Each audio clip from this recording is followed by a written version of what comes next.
All right, another day. Welcome back, everybody. Oops, let me just adjust this a little bit. There we go. Yeah, it's a little bit better. Okay, so we're going to go ahead and continue the lesson, same lesson that we had on, I think, Thursday. Same thing. The objectives in this case are also going to be the same. So we already covered adding and subtracting complex numbers, multiplying and dividing complex numbers. Oops. So now we are going to classify complex numbers. And I tried to fix this and it did not go through. So there we go, classify, not lassify. And we covered through here. So we are going to go straight to where we left off. Not there, there. So on the packet, there's these empty spaces and you're going to fill them in with these spots. So if you remember way back at the beginning of the year, we had lessons where we were classifying real numbers. So a lot of these things are numbers that we're already familiar with, like natural numbers, right? So the natural numbers are the numbers that we would use to count things that we find. Then we have whole numbers, which is pretty much the same thing, but with 0. Integers are numbers and their negative counterparts. They're the negative numbers and the positive numbers. And then we have rational numbers, which are numbers that can be written as fractions. And these numbers are all kind of in a group. And if one is inside of another group, then it also belongs to that group as well. So a number that is natural could also be rational. It would also be an integer. Also, you have this kind of weird thing on the side here where we have irrational numbers. So an irrational number were numbers that if you divide them or carry them out on a calculator, you get weird repeating decimals that don't repeat in any kind of pattern. So they're often weird. They go on and don't really make any sense. Or they're the roots of any non-square numbers. Then all of these here are all real numbers. So at that time, I think I made a question of what is not a real number. So there are things that are not real numbers, and some of those things that are not real numbers are complex numbers and pure imaginary numbers. So a number that is purely imaginary would be something like, I'm going to make up a quick example. Let's just say 5i. So that is an imaginary number. It's purely an imaginary number. There's nothing else with it. A complex number would be something where there is a real part and then a imaginary part. So there's a real part and an imaginary part that goes with it. Okay, and let's see, we're only about that far. So let's see what we got going here. So numbers and classifying them, simply simplify and then state all sets in which these numbers belong to. Hold on just a minute, I'm going to check something.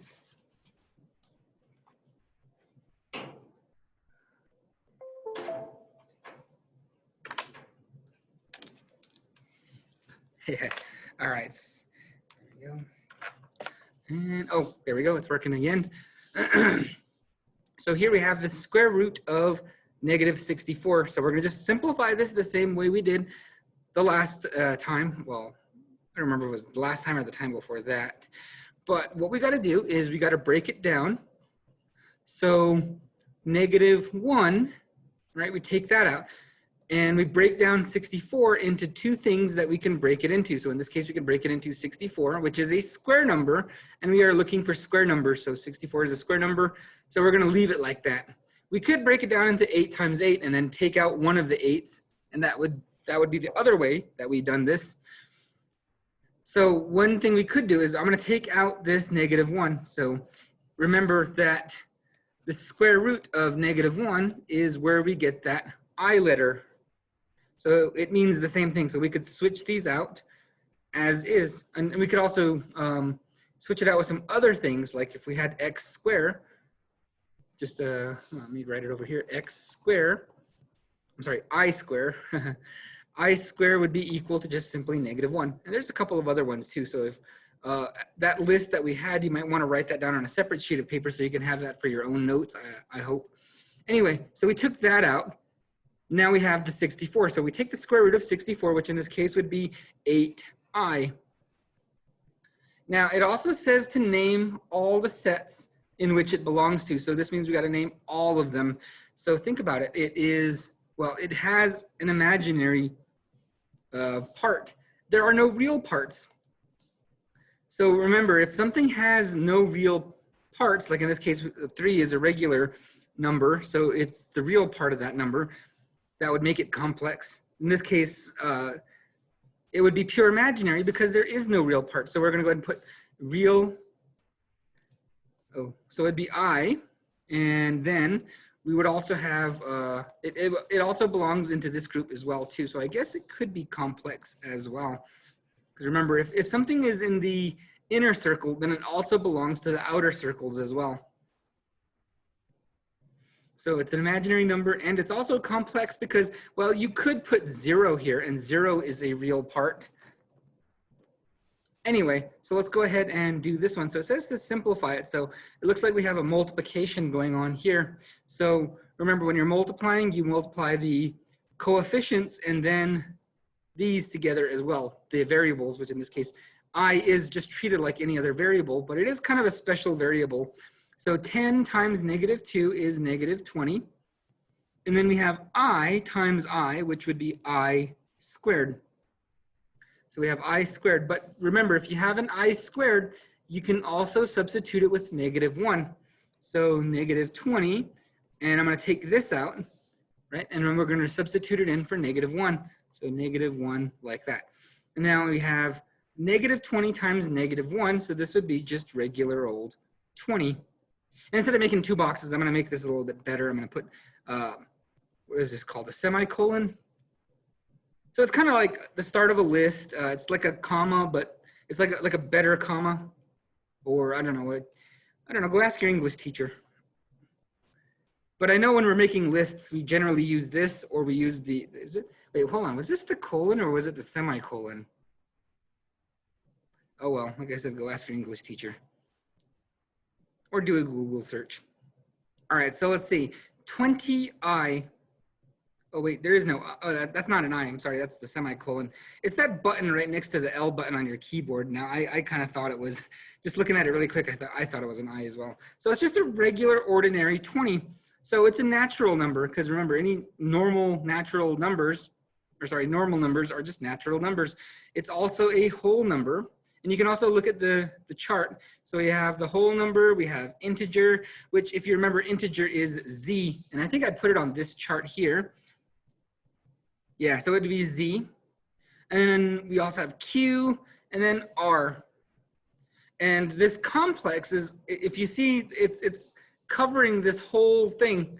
So complex numbers, excuse me, real numbers are also complex numbers. So again, watch out for that one with the Z, because integers is Z, not I, because I would be irrational numbers. Anyway, keep going. So we have Q, and then also it's a real number and it's a complex number as well. So there's a lot of these, and that's one of the things that's one of the objectives that we have, is classifying complex numbers as well. So that was one of our objectives. So this is part of the assignment. Just try your best in getting all of them, okay? If you can't get all of them, at least get the most specific ones that it would apply to. So in this case, you know, if you had to pick just 2 of them, probably N and C, all right? As long as those 2 are on there, you're good.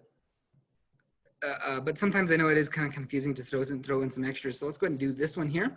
So remember, whenever we have a square root, it's kind of like distributive property. This number gets 1 and the bottom number gets 1. So they both get a root. Now I can take the square root of 1 because 1 is a square number. All right, that's often forgotten, but 1 is a square number. So 1, like if I square 1, 1 times 1 is 1. But if I also take the square root of 1, you know, it's already, what 2 numbers can I multiply to get 1? Well, that would just be 1 and 1. And then what 2 numbers can I multiply to get 9? All right, that'd be 3. So in this case, it looks like we have 1/3 as our simplified form.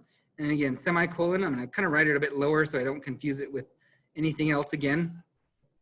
And then now I'm gonna go ahead and look at what it would be. So it's not natural, it's not whole, because fractions are whole, I mean, they're not whole numbers. It's not an integer, because integers can't be fractions or decimals either. So it would probably start off being, what was that word, rational. So it'd start off being rational. And if it's also rational, that would mean that it is also a real number.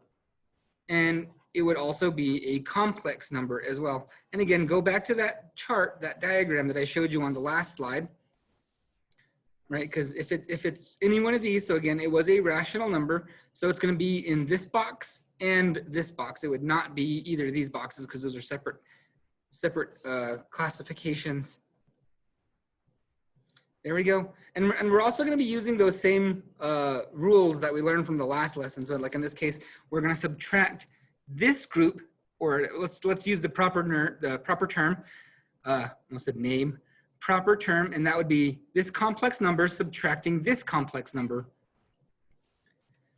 So first thing we got to do is get rid of this parenthesis on the second one. So I can get rid of the first ones pretty easily enough. There's nothing affecting them, so I can kind of just pull them off, and it's not going to affect much.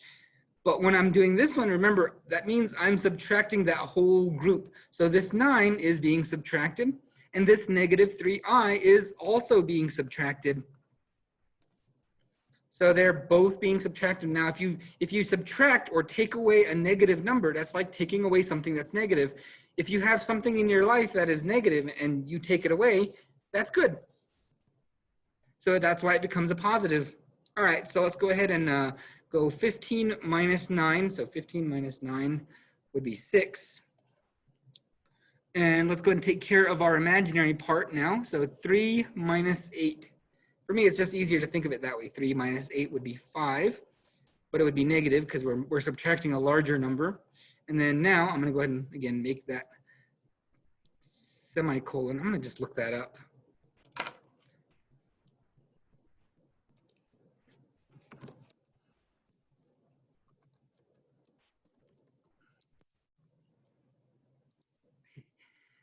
Okay, yeah, it is. Okay. I just wanted to make sure I was using the right term. Like I said, I don't usually use these. I don't usually use these terms really all that often. So it is, I don't know. I do forget those things. Anyway, where were we? Oh, yeah. So let's see what we have here. So it's not a fraction. So it's not, well, we can start by what it's not. Okay, so it's not natural. It's not whole. It's not an integer. It's not rational. It's not real. So let's see. It's probably complex. Is it a pure imaginary number? So is it just plain old I? No, it's not. It's not a pure imaginary number because it has a real part and a imaginary part. So that it's not.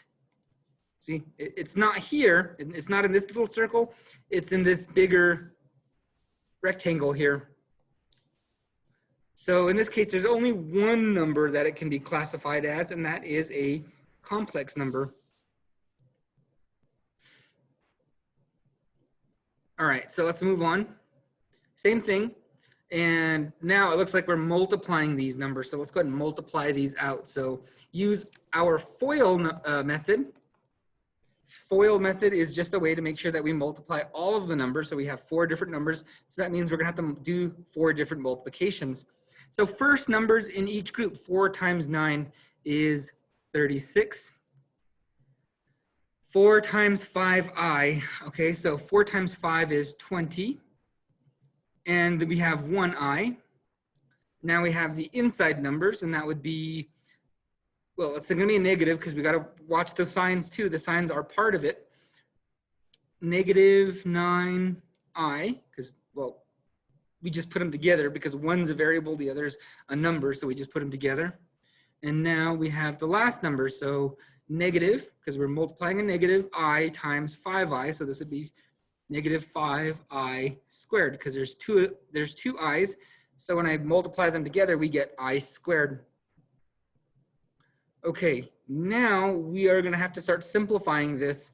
As it is right now, I don't have any other regular numbers, so I'm going to go ahead and leave 36 as is. 20 minus 9 would be 11i minus, and then 5i squared. Now remember, there's a bit of a shortcut, because here, if I replace I squared with -1, it becomes -5 times -1, but I can already tell I'm running out of space right here. So I'm going to kind of take that shortcut we covered one time before, and that is negative times negative will turn it positive. So I just turned it positive here, and now I get rid of it now. So it just changes the sign essentially. This is just going to make it, so in this case it's a negative. So all it did was make it into a positive, and now the I squared is gone, right? We used it, we evaluated it. So now I just put these two, because now I can see they're both regular numbers, right? 36 and 5 would be 41 plus 11i. All right, and then we're going to box this up because it looks kind of complicated, especially when it looks kind of complicated, and you know, it helps me look at this and say, okay, well, there's the answer right there. All right, so with this one here, it looks like we have one of those simplify, you know, very high powers of I. Now, remember, there's a trick to this. There is a cycle, right? So we have I, and I is just equal to square root of -1. But actually, in this case here, if we're simplifying it, I just equals I. So I to the 1 power, I to the 2 power is -1. So if well, that was another one that we also covered too. And what is I to the 3rd power? So I to the 3rd power would be, and if you're not sure, you can always just sort of plug it back in. In this case here, it would be -I. Or look at that chart we had earlier, or if you don't have that chart, here's the chart now. I to the 4, so I to the 4, it's like I squared, so that's like -1 times -1, because remember here, I have two parts of this, I squared and I squared, put them together, you have I to the 4th. I to the 4th times -1, because that's just what they both become. They both just become -1, so it's -1 times -1, and that becomes +1. And it starts with this cycle every 4 of them. So if I have I to the 5th, it's just going to start over again from here. I to the 6, it's going to start from here, so that's going to be -1. I to the 7, I to the 8. It's just going to start over each time, right? Start over, next, next, next. And this is going to keep going. And in this case here, it goes all the way up to I of 41. So I'm trying to remember how the way I showed you how to do this was to, I've had another method in the past where you divide it and then you look at the remainder. But in this case, let's go to groups of 4. So we count by 4s. Now this is kind of like dividing, and again, there's another way to do this, but the problem with that is that even though it works really, really well, a lot of people don't remember it. And if you don't remember it, it's not really helpful, right? You know, it's like anything in life, you know, if you are trapped on an island or trapped in the desert and you don't know how to get water, you know, you might have an idea of how to get it, but if you've never used it, if you've never tried it, then you just forget it and it's useless now. It's like, well, I kind of know how to do it, but I don't know how to do it. So it's not really going to help us in this situation. Anyway, so we start by counting by 4s. So like 4, 8, 12, 16, 20, 24, 28, 32, 36, 40. 40 is the closest number I can get to without going over. And then I have 1 left over. So there's just 1 little number left over. Now again, every 4 multiples, it resets. So this is just going to become 1, right? Because 4 times, it's just 1. 1 times I to the 1, and this will just be I. 1 times anything is just going to stay that same number, so we end up with just plain old I. Oh, you know what? I forgot to follow the directions. So in this case here, let me just go back really quick and identify the number. So in this case, it's a complex number. And the same with this one here too. We have what would be a pure imaginary number. So I'm gonna go ahead and separate it with this. So we have pure imaginary number, which is also I, and it's also a complex number because it's in that same box. Okay, and whatever part is left over here, so if this was like I to the 43, we would just go with 3 and it would, the thing would just be negative I. Okay, anyway, from here. So just whatever it comes out to be. All right, let's go ahead and move over to this one. So let's see what we have. Let's see, we got this multiplying out. Now, here we have a square and then we have a cube. So we should take care of those first. If you are uncertain, because I know, again, well, sometimes I can tell shortcuts and, if you're in the classroom, I can kind of tell you, well, this is how you use the shortcut and I can like guide you through it and all that stuff. But, and if you're using the shortcut in any, wrong manner, then I can be there to help you, but I know it's kind of hard to do it with all the stuff going on and online stuff and everything. But, I'm going to just show you the long way around, and that is to write it out. Now, I write it out because it's a lot easier to put these together. So let's go ahead and put these together as best we can. So -2 times -2 times -2. All right, so negative times negative would be positive. So one of them is going to cancel out, but I still have one left. So this would be -8. So because 2 times 2 is 4, 4 times 2 is 8. Now we also have I to the 3. Because there's 3 of them, right? So that's 3 power. And just as I was mentioning earlier, if you have an I to the 3 power, you can switch it out with a negative I. All right, but let's do one thing at a time, and let's do this side over here. So here I have I times I, and that would be I squared. And in here I would have √7 times √7. Now, if you have 2 numbers under the radical, you just multiply them together, and that's it. That's all you need to do is just multiply those 2 numbers together. Now, let's start getting this put together. Now, I could evaluate this like -1 and negative I and multiply them together, but that's kind of messy. So what I'm going to do is I'm going to put them together as I to the 5th for now, just so it's a little bit easier. And I'm going to put 7 here because we take the square root of 49. That would be 7. And let's continue multiplying this out. So I get 7 times 8, or -8 in this case. So that would be -56 I to the 4, because I want them in 4 powers, in multiples of 4. So again, 4, 8, 12, 16, those kind of numbers. That's what we want. And then we have this leftover because there's 5 of them, right? And then these 4 go together, and there's one that's kind of by itself. Now this one cancels out. So that's kind of the easiest way to think of it, is just cancel it. It just becomes nothing important, I should say, because again, 1 times anything is just not going to change it. So now we get our final answer, which is -56 I to the 1, because I don't need the 1 power. Just take off the power, and we are done.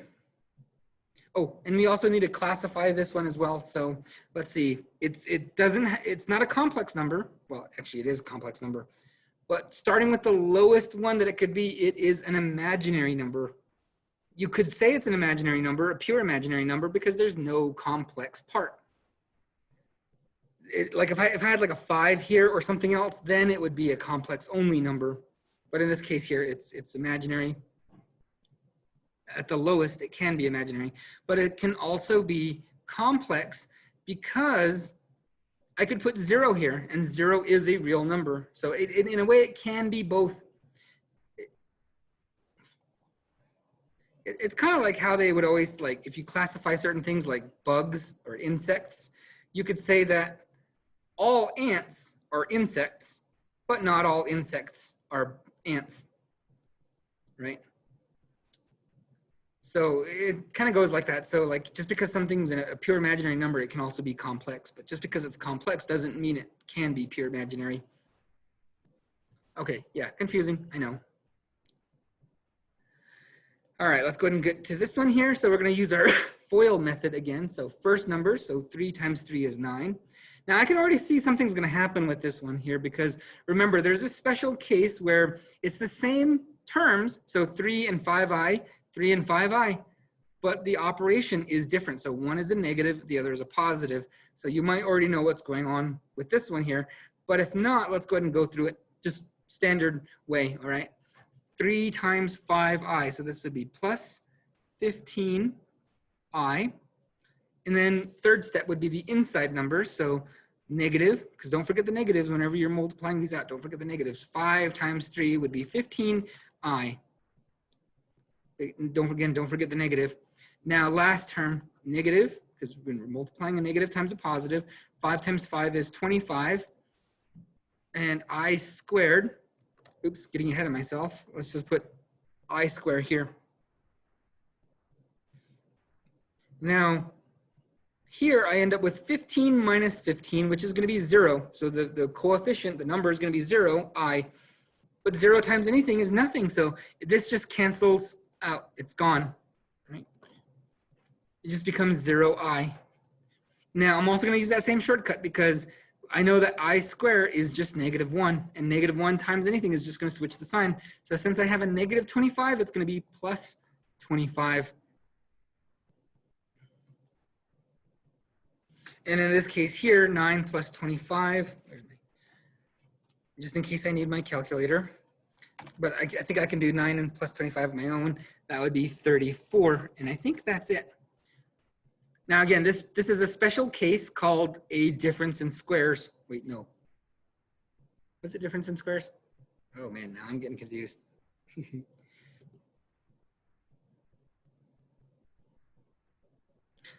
It is. I think difference in squares is what you call this step here. Because remember, 9 is a square number. 25i squared is also a square number. Yeah, so it is a difference in squares because they're two numbers exactly the same and they would multiply to square numbers, but one is positive, the other is negative, so a plus and a minus.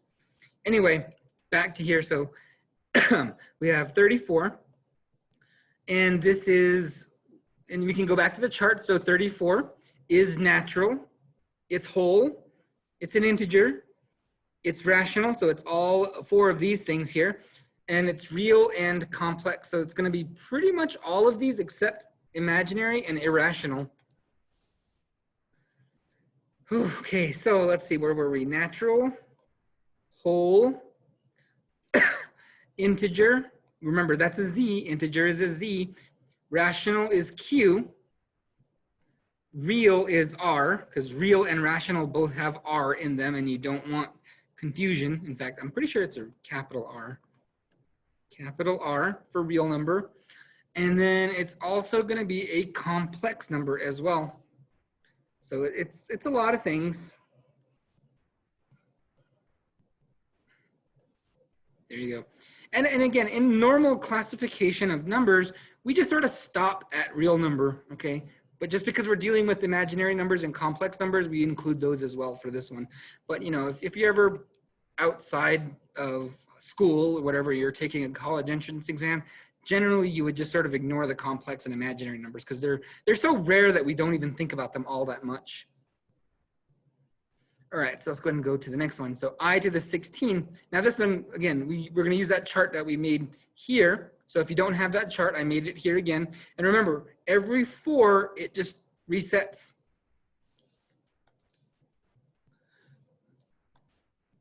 But I think what's complicated about this one is that it is a multiple of 4, because 4, okay, add 4, we get 8.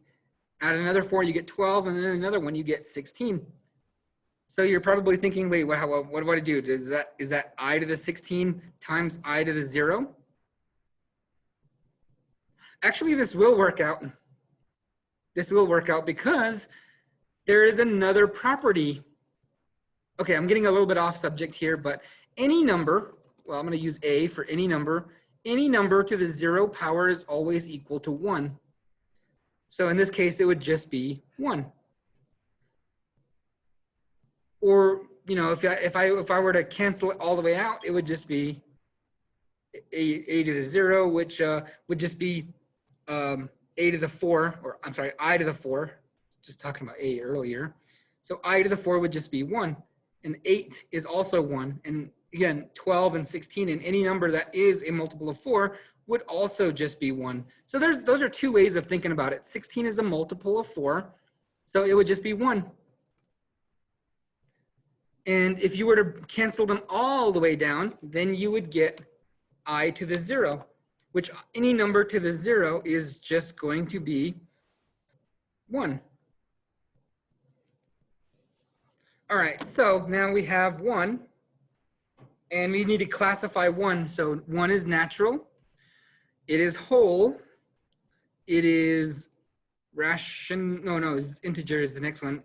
Integer, rational is Q, and then R is real. And again, don't forget that rational is Q, not R, even though you would think that. And integer is Z, even though, again, you would think that it would be the same letter or something. All right, there we go. I think that's all of them. And again, complex. All right, let's go ahead and do this one here. So we have square root of 150. So we got to simplify this radical as well. So we want to break it into two numbers that we can, with one of them being the biggest square number we can think of. So again, square numbers, those are numbers like 1, 4, 9, 16, 25, 36, 49, and so on. So it's a good idea to have a list of square numbers, or a multiplication table works pretty well. If you have a multiplication table, it's just the diagonal downwards. I guess for you it'd be this way. Hello. Oh, pretty okay. Just stop by to say hello, I guess. So let's get back to those square numbers. So if you're not sure, now this one I already know, but if you need to know, start with a multiple list. This is a list of numbers that you can multiply to get 150. 75 and then 3. So let's see, 3 times 50. But again, neither of these are square numbers. And I'm just starting with the lowest number, 1, 2, 3, 4. And can I multiply a number by 4 to get 150? And if you want to check it, just use a calculator. Go 150 divided by 4, which in this case, I get 37.5. So no decimals. Decimals don't count. Whole number factors only. So in this case, we cannot use 4. So we're going to switch to the next one. That'd be 5. Now in this case, it'd be 5 times 30. And then we check again for 6, which again, there's no square numbers. Now here's a quick trick. You'll notice that 6 and 3 both have the same it's the same factors. Well, they also kind of have the same multiples as well. But check out 50 here, right? 6 times 25 is 150. And we can calculate, we can confirm that on our calculator, which 6 times 25 is 150. So if I were to double one, I'd have to half the other. And the same is true with any other factor list that you have. Okay, just a quick thing to point out. Now in this case here, 25 is a square number. It is 5 times 5. 6, let's look at the factors just in case. The factors that make 6 would be 2 and 3. 2 and 3, there's no duplication of any factors. We have one number 2 and one number 3. So in other words, it doesn't go any lower than this, and 25 is the largest square number we can take out. So let's go ahead and break that down into those two numbers. So the square root of 25 and the square root of 6. So let's go ahead and take the square root of 25. So that would be 5. And in this case, we don't normally put the times there, but 6 is the part that has to stay in there. We can't take that 6 out. So in this case here, we end up with this part here. Now we also need to classify this as well. So let's see so I'm going to use this to separate this answer from this answer. So it's like saying this answer for this one, and then here is going to be this part here. So it is irrational because it is not a square root, or it is not the square of a perfect square number. In other words, we have a radical. If it has a radical and it's not a square number, then it's an irrational number. So irrational is probably the one that it goes to. Now this one's a little bit different because we're going to look at the chart. And it's a little bit different because it's its own little box right here. Those are the irrational numbers. So we start looking at the other boxes or other groups that it's in. So it's irrational and it's none of these things here, okay? And that's why this one's a little bit different. It's irrational, which means it would also be real and complex. So IRC. So again, if it's in this bubble or this bubble, which we've already had some of these here, but this is the only one that's a little bit different. So that's why I wanted to show you in there. So IRC.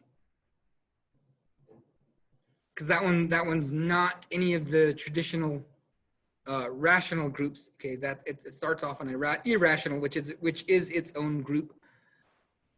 Okay, so let's see. That's it for that one. Let's go ahead and move on to the next ones. How am I doing on time? Okay, what are we looking at here? Properties of complex numbers.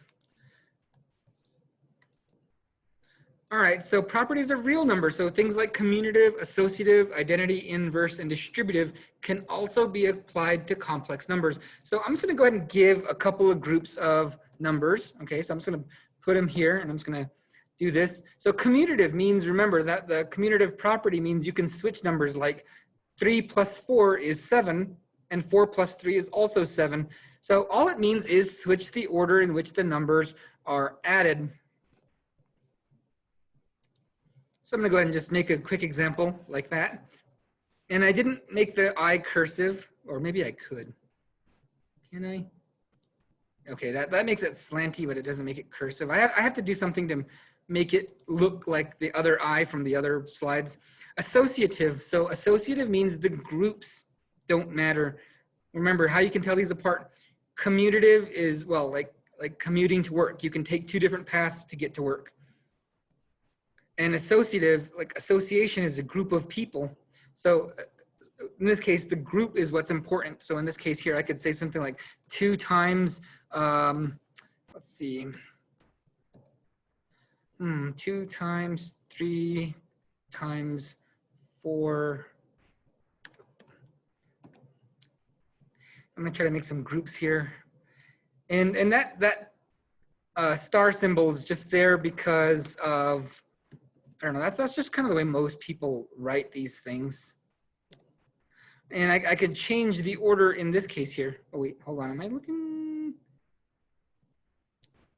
here? So here I have 2 groups, so I have a group within a group, but you can also separate these groups as well. So 2 times 3, and that would also be times 4 plus 5i. So I just separate the groups.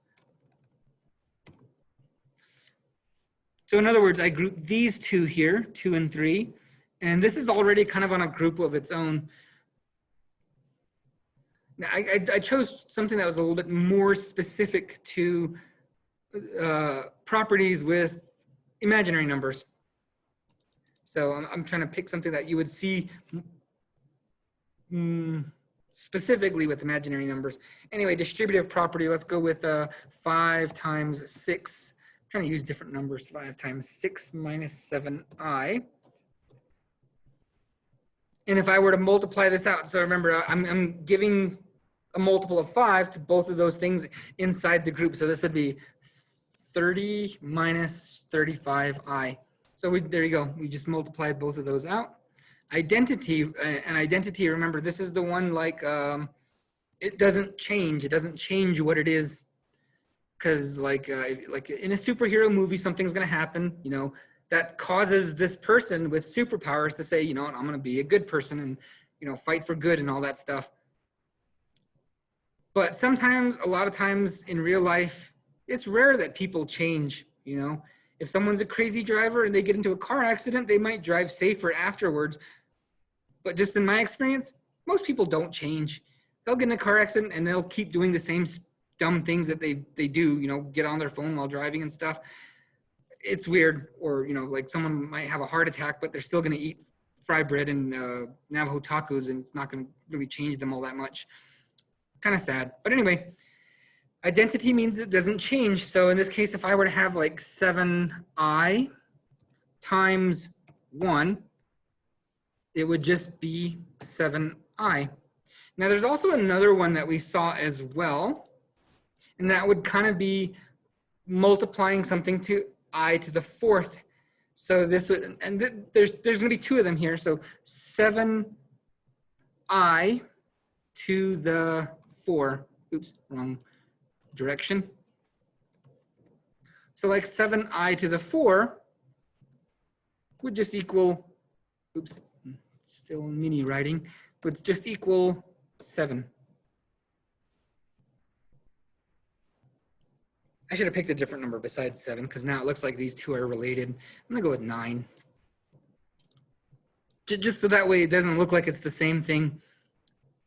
And then inverse property. So inverse property, let's use those groups that we saw earlier. So remember when we were looking at groups. So plus and then 3 plus 8i. And then I'm also going to do -3. You know, I'm going to do plus 8i as well, but I'm going to make this one negative, just so it's a little bit more, so that you can see that it's a little bit more complicated.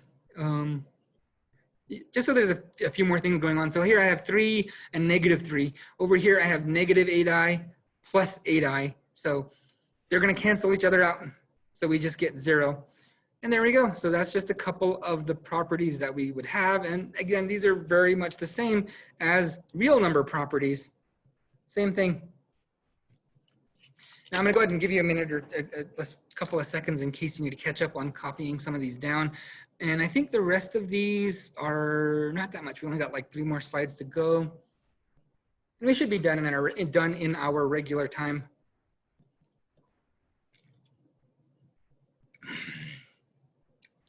All right. So let's go ahead and see what we can do with these properties. All right, so let's look at these and see what property justifies the statement. So in other words, what's going on here? So let's look at the equal sign. We'll start from there. Let's look at what's going on from one side of the equal sign and what's going on to the other side of the equal sign. So here I have 2i times the group of 7 minus 5i. So if we look here, we're multiplying this times this. So 2 times 7i, which is what we have right here, 2 times 7i. And over here we have, well, 2i times -5i. So there's the negative, 2 times 5i. So in this case, I think it's pretty easy what it would be. It would just be distributive property. I'm going to change it to green. Blue is for information, green is for showing work, and orange is for showing a step. In case you haven't, in case I don't know if anyone's noticed that, and I don't think I've ever mentioned that before. Okay, so next one, number 17. 1 over 3i times 3i equals 1.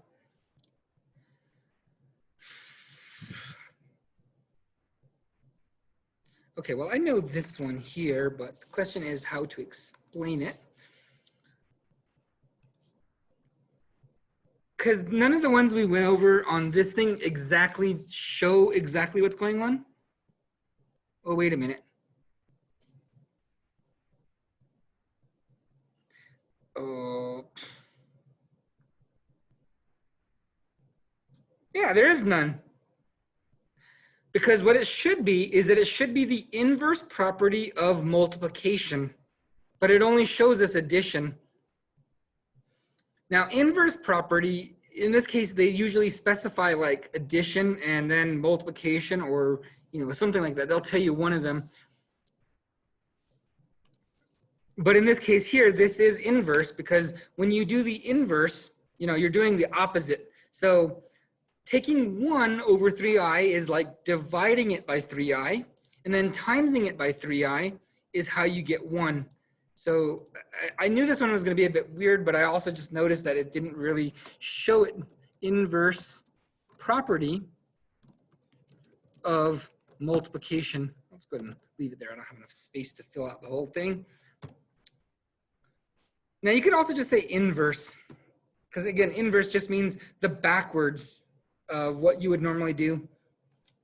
So again, we have a division, then we have a multiplication, and it cancels out to just go to 1.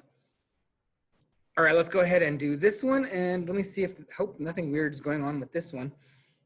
So it looks like we're adding the -5 and 4i first, then we're adding the 9i. Here we have -5 plus the group of 4i plus 9i. And the order is the same, 5, 4, 9, 5, 4, 9. So it's not commutative. In this case, the grouping is what has changed. How do you spell associative again?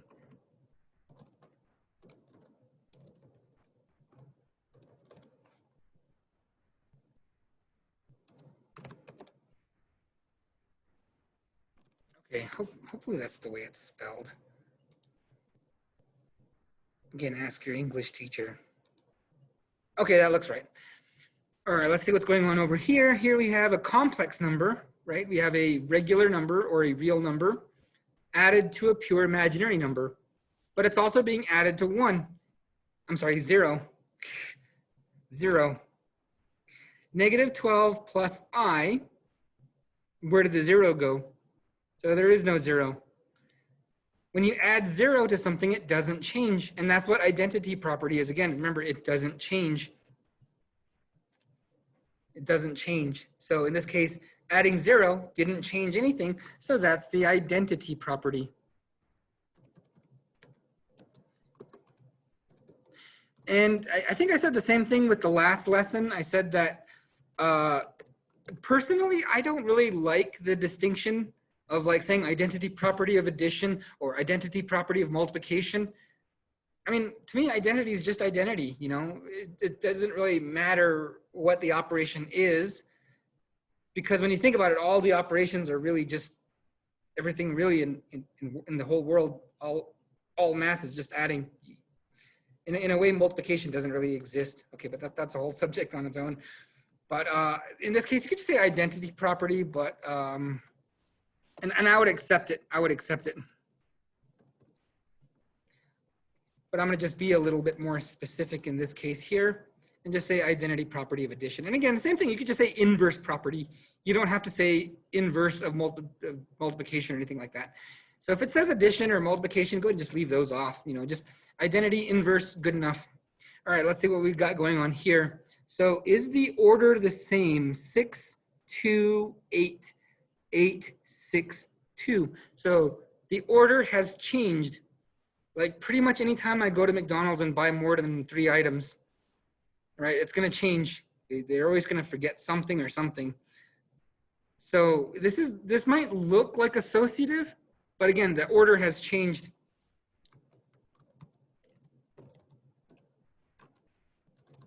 So that would make it commutative property. And again, it should be commutative property of multiplication, but in this case, I'm not even going to bother with it. Just put commutative in there, because like if let's say all these are plus signs, then we would say commutative property of addition. But again, I personally don't really see it making a big difference in anything. Oh no, where'd you go?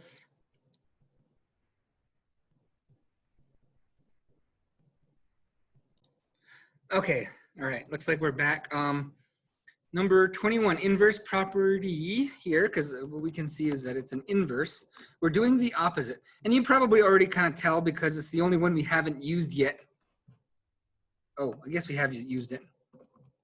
And again, I should say of addition, but I'm going to go ahead and just leave that off. And just say inverse property. You know, there's nothing wrong with just saying inverse property. In fact, I usually prefer it that way. I think it's more descriptive and kind of brings down these barriers of like, this is different, that's different. Now in math, there's not so many things that are different. A lot of things are really the same, and a lot of things follow the same rules. And I know that's one of the big things that students will complain about. They're like, man, there's so many rules. Well, really, there's not really that many rules. There's only like 12 rules, and every other rule that we ever come up with is just that same rule, but more specific. So anyway, I hope it just makes it a little less confusing and a little bit easier to remember. Anyway, so there you go. So it's just inverse, right? We have 7 minus 2i, and we're adding it to a negative of that group. So this would be negative 7 and plus 2i. So it'd be the opposite of these numbers, and that would just give us back to 0. Okay, so I think we're on the last 2 slides, and I think these only have a few things going on with them. Name the additive and multiplicative identity. So what can we do? Because remember, identity means we're not changing anything. So what can we add to this 6i, and what can we multiply by 6i that nothing changes? All right, and again, this one's a pretty easy one. So additive, oops. So what can I add to it that it's not going to change anything? Well, we add 0, right? If we add 0, nothing's going to change. And what can we multiply it by so that nothing changes? Well, 1. If we multiply it by 1, any number we multiply it by 1, it's not going to change. And here it's the same thing, but we're looking for the inverse. So we're looking for the inverse.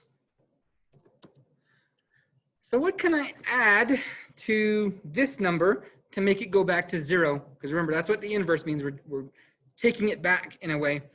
So how do I take back negative 8? Well, we add 8. And then how do we take back 3i? Well, we add 3i. And what would we need to multiply it by? And this one here, I'm going to need the pencil tool for this one because it's going to be a fraction. To multiply it, we're going to need a fraction, and we're going to, in a way, divide it. Because if you take the reciprocal, so the flipped number, so like if I were to go like this and flip it, again, that's going to cause it to actually be a division problem. And I'm just going to write the exact same thing that we see right here, all underneath a 1 fraction. So if I multiply this times this, I should get 1. And, well, okay, you might notice that additives always kind of have these zeros and multiplicatives always have the 1. Okay, so that, again, that's just another kind of small thing to point out as well. You know, maybe you noticed it, but I'm just going to go ahead and say it right there like that. Okay, so let's go ahead and move on to the last one. And we had a bit of a cutout, so I'm not sure how we're doing on time. But we're done with this one for now. So let's go ahead and move on to the last slide, and we're going to go through this one a little bit quickly. So it says, answer if it is true or false. If it is false, provide a counter example. So in other words, explain why it is, what's going on here is false. So the complex numbers is closed under addition. That would be true. So if I have 2 complex, okay, so open and closed is kind of a tricky term. So if something is open, like think of a door, like a, let me draw a very simple thing. Let's imagine a closet or a shed house. I think a shed house might be a better example. So if it's open, that means it can get out. If it is closed, that means it cannot get out. So when you say the complex numbers are closed under addition, that means it can't get out. So if I were to add a complex number to another complex number, it can't get out. So in other words, I can't add 2 complex numbers and get a regular number. And the set of complex numbers is closed under division. So can I divide numbers and get out? Which in this case, it is true. It is closed. You can't get out. And don't worry about these actually. In fact, in a normal class, I'd probably explain these a little bit better, but these ones they're not really as important as like working with the numbers. And I don't want to say it's not important, but I'm just not spending as much time with these just because, again, they're part of the assignment. They're a little bit helpful, but really just I don't want too much focus going away from the regular lesson to get to these. Let's see, all complex numbers are pure imaginary numbers. That is false, because I can think of one thing that is not, and that is I have a complex number. So let's just make an easily made complex number like 7 plus 2i. It's complex, right? It has a real part and it has an imaginary part, but it is complex, but it's not purely imaginary. And it's kind of like what I was talking about with ants, right? So all ants are insects, but not all insects are ants. So we can come up with something. So again, if like someone's trying to prove something to you and you think, well, hold on a minute, if what you're saying is true, then you could think of something that would prove their argument kind of wrong is a way. So and that's what we did here. So a number cannot be irrational and complex. So this would be false. Oops. Can you think of a number that is irrational but not complex, or complex but not rational? Okay, so let me think of one. So let's think of something that is irrational, like square root of a negative non-square number. So I'll just pick negative 47 and then plus 3. So here it is irrational, but it is not complex. Maybe if I put this here, it would be complex. But now if I take away the I, it's no longer complex. And then I can think of a complex number that is not irrational or is irrational. But either way, I got one of each, so yeah, it's not going to work out. That's wrong. And last one, and like I said, I'm not really spending a whole lot of time, so I know some of these might be a little confusing, but I'm not really focusing on these ones here. The product of a real number and a complex number is a real number. So in other words, can I multiply a real number times a complex number and get a real number? Now that's like saying, okay, so if I multiply an even number times an even number, will I get an even number? Yeah, that's true. I will get an even number. Think of any two even numbers, multiply them together, you will always get an even number. You can also do the same thing with odds. If you have two odd numbers, multiply them together, it will always be positive. The only way you can get out is if you have one negative and one positive. But in this case, it's kind of like that real number times a complex number.